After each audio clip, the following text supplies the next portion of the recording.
সারা ভারত গণতান্ত্রিক নারী সমিতির উদ্যোগে রাজ্যব্যাপী কর্মসূচি শুরু হয়ে গেছে বলা যেতে পারে। গণস্বাক্ষর কর্মসূচিকে কেন্দ্র করে বিভিন্ন জায়গায় বিক্ষোভ মিছিল সভা অনুষ্ঠিত হয়। স্বাক্ষর কর্মসূচি সংগঠিত করার প্রেক্ষাপটেও নেতৃত্ব বলেছেন বিভিন্ন দাবিতে সেই কর্মসূচি চলছে। মোট 6 দফা দাবিতে রাজ্যস্তরীয় কর্মসূচি হবে। তার আগে জেলা শাসকের কাছে স্মারকলিপি দেওয়া হচ্ছে।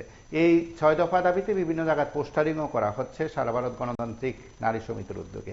তার এই অঙ্গ হিসাবে সিপাহীজলা জেলা কমিটির উদ্যোগেও কর্মসূচি সংগঠিত হয়। বিশ্রামগঞ্জের বিক্ষোভ মিছিল ও সভা অনুষ্ঠিত হয়েছে। তারপর জেলা শাসকের কাছে নেত্রীরা প্রতিনিধিমূলক সেখানে ডেপুটেশনও দিয়েছেন। আমরা এই কর্মসূচির শুরুতে এবং সামগ্রিক বিষয়গুলো নিয়ে উপস্থিত সকলের বক্তব্য শুনবো। তার পাশাপাশি এই সময়ে এই কর্মসূচি থেকে নেতৃত্বের কি বার্তা বা এই কর্মসূচি থেকে নেতৃত্ব কি বোঝাতে চাইছেন, এবং অবশ্যই বলা যেতে পারে সমসাময়িক যে বিষয়গুলো নিয়ে কর্মসূচি তার নিরিখে কি বলছেন। আমরা সরাসরি কিছুটা দৃশ্য দেখব। সিপিআইএম বিশ্রামগঞ্জ পার্টি অফিসের সামনে থেকে এই কর্মসূচি, সেখানকার দৃশ্য খানিকটা দেখব।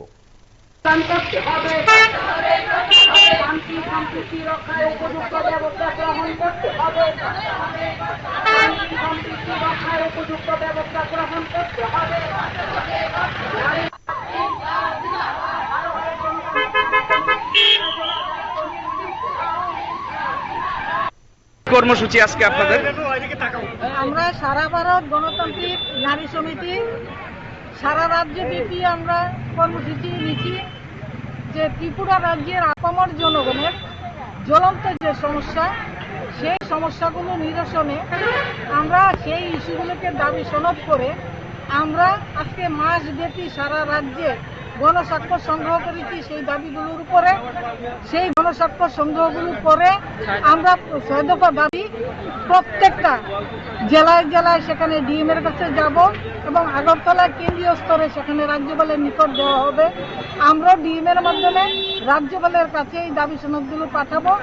তার সমর্থনে আজকে জেলাভিত্তিক আমরা বিশ্রামগঞ্জে সিপাহীজলা জেলাভিত্তিক আমরা সেখানে এই 6 দফা দাবির সমর্থনে একটা বিক্ষোভ কর্মসূচি এবং সেখানে একটা পথসভা সংগঠিত করতে যাচ্ছি। হ্যাঁ, ডিএমের কাছে গণস্বাক্ষর নিয়ে যাব। আজকে কটার সময় যাবে? এই তো আমরা পথসভাটা শেষ করে যাব।